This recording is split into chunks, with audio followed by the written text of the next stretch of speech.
Hello, everyone. So today we are going to talk about IGT metrics tracking and the tools creation. And this is your Fasi Connie, and I am APRM I6 2020. And in today's session, we are aiming to understand what and how to track in IGT and what and are the information systems and how we can actually create for the entity. So first of all, let's talk about why metrics management is very important. So without such a system, you will be tracking about your accomplishments without any evidence to support your assertions. So that's actually very similar that without a tracking system, then sometimes we are not be able to identify what's really going on and what will be the bottlenecks, because all of those things will be just coming from your assumptions, right? But we need to have facts and data to create our assumptions. And then it's very important for us to understand what we are striving for, because that's how we are going to measure our success. So what are the important metrics that we should track? First of all, let's talk about use. So for the use side, it's actually pretty similar than the funnels that we are having compared with other products that before. So first of all, we always look into the operation funnel and process time. This is how we operate, right? So of course, in the absolute number, we need to check realization and accomplish as our major key MOS. But however, during the operation, because GT is not that easy to reaching to the results because it takes very long time. So to have a proper measurement and always monitor those metrics, especially from apply to accept. This is super important because usually this part will be the bottlenecks of IGT, which we need a lot of alignment between our IR partners and also our customers, which is clients. We also need to understand that different companies will have very, very different selection process time. That is something we are out of control. But however, if we can do our expectation setting or we design our customer journey in a proper way, then we can still be able to improve our conversions from apply to accept. So this is very important for you to understand what is the key potential reasons behind this funnel. So when you see the data and there, you will be able to understand what is the reason that we are dropping or growing right now. And then regarding for the process time, the reason why I put accept to approve as the major focus is because, as I mentioned before, from apply to accept, this particular part is something that we cannot really control. Like for example, MNC, maybe it will take longer process time than SME or a startup, right? So those are the things that we cannot really take full control. But however, what we can control is accept to approve. So that will be very relying on how you are aligning the expectation with your customer and also IR partner. How you communicate to your customer that after you accept it by our opportunity, how many days that you should pay your whole things, and also what can be, how we can facilitate better in terms of their decision-making process. Because sometimes for the GTEPs, they will apply a lot of opportunities to have the plan B, right? So it's very important for us to understand that and the set expectation before they are entering the funnel.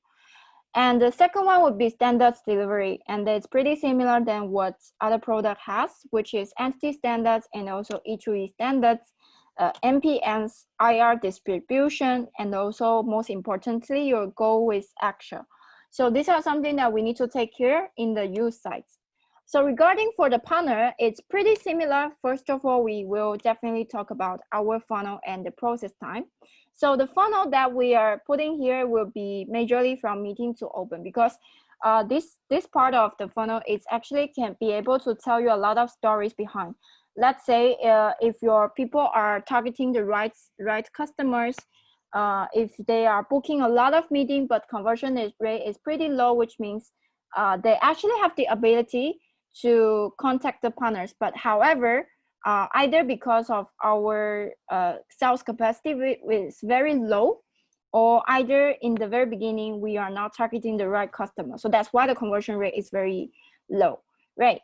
And then second one for the number, that of course we need to check the openings and also re-raise the count, because this is something that we are identifying, like how many positions or experiences that we are going to provide in the end. And then re-raise the count is actually telling the story that how our capacities in delivery and also partnership relationship management. Let's say if your entity is be able to raise a lot of openings, but however, the conversion rates of the re-raising and also the matching rate is very low, then which means it's something happening either with your IR partners or either with the positions that we are selling in the first place is not really aligned with the demand. So for the process time, of course, we are also talking about meeting to open, because this part is actually, it requires a lot of process for the negotiation and also to facilitate company to run the contract, right? So to have a proper customer journey in this part, after your people get meeting and then they are going to sign the contract. So how this process time will be look like? Do you have a goal about that? It's something that you should definitely consider before your term starts. So standard delivery. So sometimes we are very easy to miss out with the partner standards because it's not very obvious and easy to check as how we are checking for use. So you can actually find what exactly partner standards here in ISET EC/all units. And then you can think about the way that you are going to check your partner standards and also NPS, because right now our system is not really you know, like very intelligible to show off the results in here. So it's very important for your entity to have those systems inside. And then go with actual, again, same. So product sustainability. So in here, actually, first of all, it's talking about profitability, which is the absolute number revenues, actual revenues, and also actual profit that we are having in these products. And then also percentage of budget execution and the ROI. So for these particular metrics, we cannot really get from XPOP, but however, we can get it from your finance sites. And then I will explain you as well where you can find those data. And the last one, but very, very important, is about operation excellence. So first one is about how we check our strategy implementation. Sometimes we are not just measuring strategy actually in the right way. It's very, very common to see that a lot of people, we put our projects and plan inside of the planning tools, but however, we never check on that. Like in the end of the term, you don't really remember what did I do exactly for the strategy implementation, because not every MC will have the similar standards in reporting the strategy implementation progress and then constantly to check based on what we write on the plan.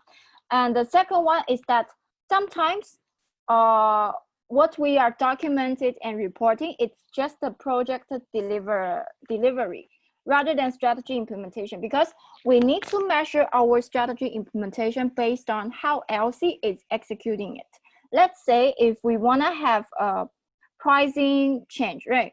So sometimes we will just put our final metrics of this strategy successful as we are going to create a national pricing, and that's all. But this is not the end, because the purpose of we are going to review our pricing is that we need to ensure our LCs are selling that and they are be able to selling that, right? So it's not just like we are creating a pricing and that's all, but however, we need to think about what are the key milestones. For example, deliver pricing, education, and then refresh the self-proposal based on the new pricing, or they are actually deliver this education into their members. So that is how we should measure our strategy implementation.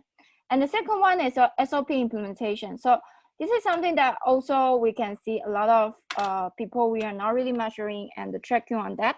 But however, actually, if we check about the details or inside of SOPs, then you will be actually able to understand all of the activities that we are identified in the SOP activities. It's helping you to avoid the mistakes or failures that will be happening in particular funnel. Let's say in the pre-attraction part, we are talking about IR alignments. So this one will actually influencing your sign up to apply or your apply to accept. So those are the things that you need to really see what is the alignment between the activities with the metrics. So if we just only, evaluating our final results, but without measuring our daily operations, then it will be very hard for you to identify what are the things that we did. It's improving the funnel, but what are the things that we did is really, we need to think about another way. It's not working. Yeah, so after we talk about all of those metrics that we should check in IGT, then where we are going to find those data, right? First of all, we will get the data from XPA very easily about CRM leads and also analytics, especially for the use parts regarding graphical, E2E, and funnel and NPS. The second one, what you have, like apart from XPA, sometimes you want to get more details of some particular information. Let's say you want to do an EP background analysis, then what you can do is to look into DELPHI. That's actually you can see for use, and then also for partner, we have this particular file that you can always play with to get more deep insights of the products. And we also have finance info, which is existing in Global Finance Board that you can also check with your finance. And then we have GTE and GTA Historical Data and S&D info that you can see how the past performance will be looking like. But of course, those data are actually also coming from DELPHI, but you just need to do some pivot table mapping. And then also we will have global SOP dashboard. So let's go more deep about XPA. This is something that I believe everyone is very familiar with, but right now you are MC, so you can see more data compared with the time you are in LC. So let's say maybe in the funnel, you will be able to see a national funnel or not just limited into your particular entities. And you can also even check other entities. And then also for the partner side, what you can see is that we are going to have the sales funnel and process time very soon inside of XPA. But however, for other things, you should, like, let's say for NPS, it's available on XPA right now for use. But however, for partner, you should also check from the DELPHI. Yeah. So let's get to know more about this new feature. It is called Lead CRM. So where you can actually see the Kanban of different partners, different leads, which stage they are in right now. And then it's pretty similar to the funnel idea on the use side, right? So you can actually to see and do a little bit projection on how many people we are going to be able to convert based on the no more process time and also how the current situation it is right now. And then this is all of the status that we will be documented about the partner side. What are the stages and also what are our activities from our membership side, let's say proposal sent, contract sent, like that. So something that you need to take note is that first, the lead CRM will be available in August 2020. So what you can start to think about is that in your national education cycle, how you can really make sure that your people get enough knowledge about the partner funnel and why we need to do the lead CRM. And also have an icon plan that enable your people to have a behavioral change to ensure that they understand how we should analyze the performance and then how we should have a routine to update all of the leads. And then second one is you don't have to use POPU to use XPA. Your people should add leads manually through XPA. And then we are really encourage you to test once before you downscale. And then if your entity actually has some other platform, then make sure that you are actually aligning all of the sales funnel languages. So it will be more easy for us to understand and also do the performance tracking. So second part, let's go with the DELPHI. So DELPHI, what is that? You will be very familiar about that. It's actually a data analytics acceleration library that concludes most of the information from XPA, and also even our POP that you can see a lot of details that you are not really be able to see on the XPA. So these are the details of for each part, what are the files inside for use and for partner that you can actually play with. So I will show you some examples that what are the key insights you can actually get from DELPHI. Let's say if you wanna do understand how average openings per company that for each LCs are doing, then you can use the organization file to map out this. And you can also see what is the EP backgrounds and OP backgrounds to do a little bit SND analysis. You can specify into the based on different LCs or even based on your IR partners. So if you are curious on how we should map out the pivot table, you can also find the training video here. And you will also be able to see how the global focuses and performance distribution will be look like from the DEL itself. So if you want to know more about how we should use Excel to map out the pivot table, you can also check the training session here from Shujita, MCVP 1920 India. And of course, you can Google it. And this is GFB dashboard where you can find the profitability and sustainability and also budget execution data and extra. Right now it's under construction, but yeah, check with your finance then. GTA and GT Historical Data and SND info. So in this part, you can actually find the past performance. It's not really relying on related to the metrics, but however, you can find some data from here. Especially this one is very useful because it's based on different durations, while our XPA is not showing it right now. And then this is the collected information for SND for different entities focus. You can also check here.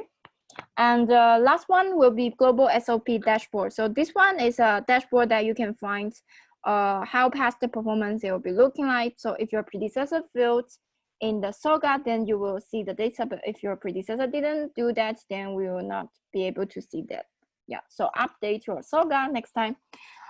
Cool. So now let's move to the building my tools. In this part, we are talking about understand the difference between scoreboard and dashboard, examples and tips. So first of all, let's understand what is the difference between scoreboards and dashboard, where it will be using for. Let's say if you can see the dashboard here, it's talking about performance monitoring, which is telling you the real-time performance, and then it really works well for the daily operations. But however, for the scoreboard, because it's documenting your progress, let's say what is your actual with your targets, how you are growing compared with last year. So this is something that we need to understand the difference of dashboard and the scoreboard, because some like different metrics will be requiring different things. Let's say maybe for the funnel one, you can always have the dashboard, but however for the IR partner, because it's not really easy to have outcome in GT, usually it will take 2 weeks or 1 month to showing the different results, right? So maybe you don't need to have a lifetime dashboard, but you can consider to have a scoreboard. This is something that you can take into consideration when you design for different metrics, when you try to design the information tools, that you can think about what is my purpose to building those two. So let's show you some example. First of all, for the strategy milestone, this is a very cool example from AI roadmap. It's documented the progress of each project and also the target achievement rates. And then also, if you click into different strategy, you will be able to see how the project is going on right now. So you can do it like monthly basis to update. Or maybe what you can do, if you think that that is too complicated for me, then there is a more simple version for you to track your strategy. So we are using this for APRO, that you can see we put all of the strategy milestone and the education topics in one place. It's also pretty easy to see because our PA, we also have a performance erasure system in this format. But it's not only for strategy, but also for other parts like responsibilities in regional office. So it's a very cool system that you can also think about for the strategy milestone.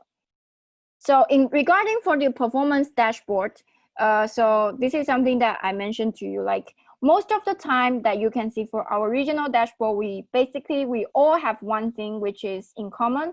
It's your funnel, the absolute performance in each funnel, and then also the conversion rates, how it is growing, how compared with last year, and it can be live. But however, for the S&D dashboard, because right now it's more complicated to live the data. So usually we do it, took the data from DELPHI to updates into the spreadsheet. So this is something that you can also take a reference when you're building your tools. And this is an example of dashboard from MOC. You can also ask them if you are wondering how this works. So this is more complicated, like they are taking data from platform, and then it shows the different else's contribution, and then like you can also see the ranking. So this is something that you can also consider with your team. And if you are using, like, let's say Hotspot or Salesforce, you can also very easily to create the dashboard to show you the different parts of the sales process. Let's say maybe you wanna see the sales funnel. You also wanna check the local productivity or actual funnel, actual revenue, or how the process time is be looking like. Then if you are using this kind of CRM platform, then it will be really easy for you to figure out. Here is another example from Germany. They are really cool, like in documenting every single very detailed things in terms of funnel, like channels, a lot of stuff. So you can also check here. Well, I put the link. Yeah. So maybe right now you're wondering, oh my God, there are so many examples, but how should I customize it, right? My suggestion is, of course, you can always look around about what are the examples that we can study from. But however, it's very important for you to decide what matters to you, because it's not every entity needs a very comprehensive system, especially if you are a new entity. It will be always great that we can simplify the things, and then we can stick to what's really important. So step one is, of course, define what you want to track and what insights that you want to get, and try to categorize them. Otherwise, it will be very like a puzzle, like it's everywhere, and then you cannot really, it's very crazy. I want to get this, I want to get that, and then in the end, we realize, oh, it's not going to happen because we don't have the capacity. And then even after we build in there, we realize, oh, it's not really useful. It's so you need to understand what are the insights that you really want to get from the dashboard or tools. And the second one is check data source. It's important for you to understand how those data will be imported into the spreadsheet or even other platform, like let's say Power BI or Google Analytics. You need to understand why we need, how we can get those data, and then define the routines to update. It will be live or it will be updated like weekly or monthly. Yeah.